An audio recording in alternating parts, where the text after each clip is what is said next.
नमस्कार दोस्तों, आप सभी का स्वागत है एक एजुकेशनल सोसाइटी में।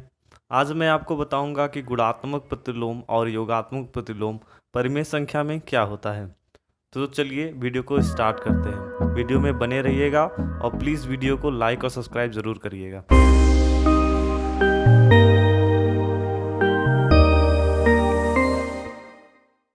तो देखिए, गुणात्मक प्रतिलोम, यदि दो परिमेय संख्याओं का गुणनफल एक हो तो उनमें से एक दूसरे का गुणात्मक प्रतिलोम कहलाता है।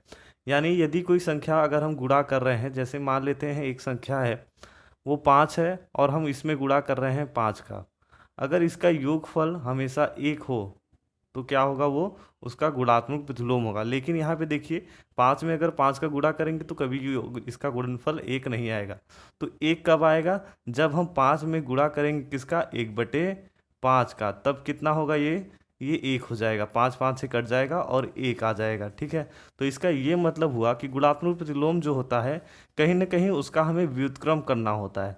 तो पहली संख्या, जैसा कि परिभाषा में क्या कह रहा है कि यदि दो संख्या परिमेय संख्या का गुणनफल एक हो और तो उनमें से प्रत्येक दूसरे का गुणात्मक प्रतिलोम होता है।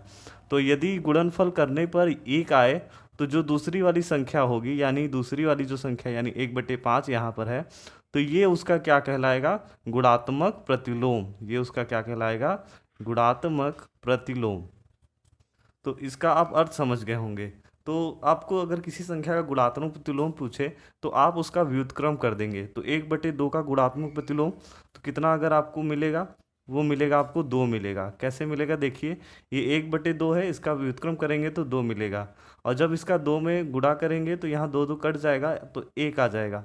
तो योग गुणनफल जो हुआ वो 1 हो गया, तो इसका ये गुणात्मक प्रतिलोम कहेगा। उसी तरह आप यहाँ पर भी देखिए, 3 का व्युत्क्रम करेंगे तो 1/3 होगा, तो ये इसका क्या कहलाएगा, गुणात्मक प्रतिलोम। यहाँ पर भी 3/2 है तो यहाँ पर 2/3 कर लीजिए।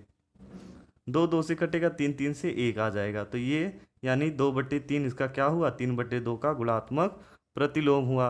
-4/2 गुणे, अब क्या करेंगे कि ये 1 हो जाए, तो देखिए यहाँ माइनस है तो हम किसी माइनस संख्या से गुणा करेंगे तभी प्लस होगा, तो माइनस ले लीजिए। अब 4/2 है तो 2/4, तभी ये माइनस माइनस क्या होगा, आपका प्लस होगा। और इसका जब गुणात्मक प्रतिलोम निकालेंगे -4/2 का, तो हमें क्या मिलेगा, 2/-4। ठीक। अब देखिए, जैसे मान लीजिए क्वेश्चन इस तरह से भी पूछता है कि 3/2 का गुणात्मक प्रतिलोम क्या होगा, तो आपको क्या करना है, बस सिंपली इसका क्या करना है, व्युत्क्रम कर देना है। तो 3/2 का व्युत्क्रम क्या हो जाएगा, 2/3 इसका क्या होगा, गुणात्मक प्रतिलोम होगा। अब जैसे 4 का गुणात्मक प्रतिलोम पूछे तो 4 को आप 4/1 समझिए। तो अब देखिए, इसका उल्टा करेंगे तो क्या कहलाएगा, 1/4, इसका एक। अब देखिए, नीचे क्वेश्चन मैंने दे दिया है, इसको आप क्या करिएगा कि कर लीजिएगा। जैसे 3/5 का गुणात्मक प्रतिलोम आपको -4/6, 2/3 और 4/6 का आपको क्या करना है, गुणात्मक प्रतिलोम निकालना है। इन सभी क्वेश्चन को कर लेंगे तो आपको गुणात्मक प्रतिलोम अच्छे से समझ में आ जाएगा। तो अब देखते हैं योगात्मक प्रतिलोम। योगात्मक प्रतिलोम का अर्थ होता है जब किसी संख्या में जीरो को जोड़ते हैं तो उसके मान में कोई परिवर्तन नहीं होता है।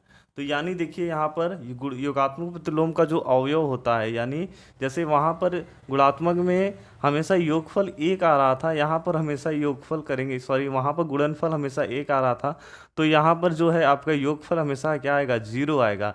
यानी जब किसी संख्या में आप जीरो को जोड़ते हैं तो उसके मान में कोई परिवर्तन नहीं होता है। तो क्वेश्चन आपका ये रहेगा कि 1/2 में प्लस करेंगे और ऐसा हम यहाँ क्या रखेंगे कि जीरो आपको मान मिले।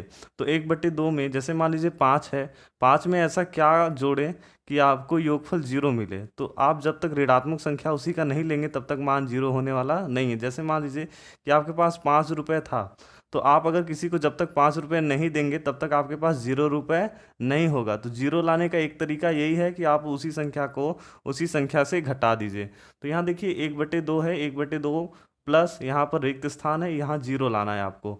तो एक ऋणात्मक मान इसका ले करके यहाँ कोष्टक में लिख लीजिए। तो 1/2 का ऋणात्मक मान कितना होगा, -1/2, और ये दोनों जब घट जाएंगे तो यहाँ पर जीरो आ जाएगा। उसी तरह यहाँ देखिए 5 है, 5 में ऐसा क्या जोड़ें कि जीरो हो जाए। तो यहाँ पर देखिए 5 में अगर आप क्या करेंगे, -5 जोड़ेंगे तो यहाँ पर जीरो हो जाएगा। तो ये हुआ इसका योगात्मक प्रतिलोम। अब देखिए 3/2 का क्या हो जाएगा, -3/2। तो कोष्टक यहाँ पर रिक्त स्थान में क्या करेंगे, -3/2 रख लेंगे। तो ये इसका योगात्मक प्रतिलोम हो जाएगा। तो निम्नांकित परिमेय संख्याओं का योगात्मक प्रतिलोम बताइए, ये आपके लिए है। अब देखिए ये सभी टाइप हैं योगात्मक प्रतिलोम का, तो आप सिंपली इसको कर लीजिएगा, करके आप इस तरीके इसे योगात्मक। देखिए वीडियो अच्छा लगा हो तो प्लीज़ लाइक सब्सक्राइब जरूर करें और हमारे चैनल पर बने रहें, क्योंकि हम इसी तरीके समझा सकें। That's all. धन्यवाद।